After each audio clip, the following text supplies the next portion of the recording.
Θα τα καταφέρουμε. Είμαστε πόντιοι εμείς. Ποιος είσαι? Ο Στέλιος.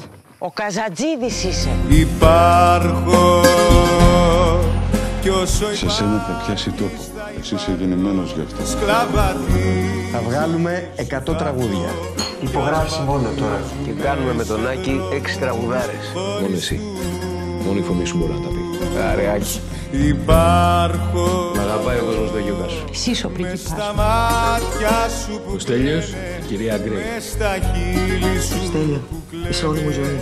Τζαμ Καζατζίδης, τρέχεις πίσω από τα φουστάνια. Έβαλα τα χέρια μου και έβγαλα τα μάτια μου. Εδώ να μείνεις. Να κοιμάσαι με τη μανούλα σου. Η ζωή μου όλη. Είμαι η Κίτσα. Γεια σου, Κίτσα. Μου αρέσουν πολύ τα τραγούδια σας. Δύο πράγματα κοιτούσα στη γυναίκα. Να της αρέσει το ψάρεμα και να τα πηγαίνει καλά με τη μάνα μου. Πόσο χρονών είσαι, πιτσιρίκο? 17. Και πώς σε λένε? Χρήστο Νικολόπουλο. Είστε αχτύπητοι. Μαζί.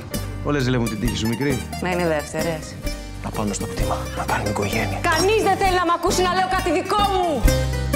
Θέλω να δοκιμάσω κι εγώ τη δύναμή μου. Τόσο κακό είναι. Ξέρεις πώς είναι να είσαι πάντα στη σκιά.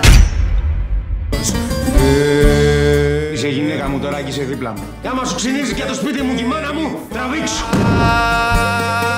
Μη χαίρεσαι. Σε παρατήσει και εσένα στα κρύα του λουτρού, μόλις του το πει η μαμά. Σκάσε! Σκάσε! Θέλει γερό στο μάχη αυτή τη δουλειά και εγώ δεν το είχα. Όλη η Ελλάδα αγάπησε τον Καζατζίδη, μαζί κι εγώ. Μετά όμως που σε γνώρισα, αγάπησα το Στέλιο. Δεν θα ξανά. Λίγη δικαιοσύνη και για τους καλλιτέχνες όμως δεν γάμω το.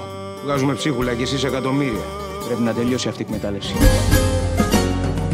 Ήθελα να μην ξανατραγουδήσω ποτέ. Δεν μπορώ έτσι ρε παιδιά. Θέλω ποσοστά σε ό,τι πουλάω. Μη μας κοντράρεις, Στέλιο, γιατί θα χάσεις. Τα έχεις υπογράψει. Τα ξευπογράφω τότε.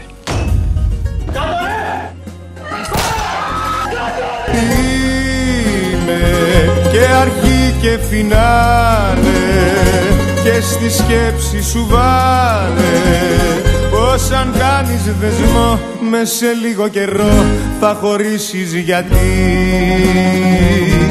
θα υπάρχω εγώ.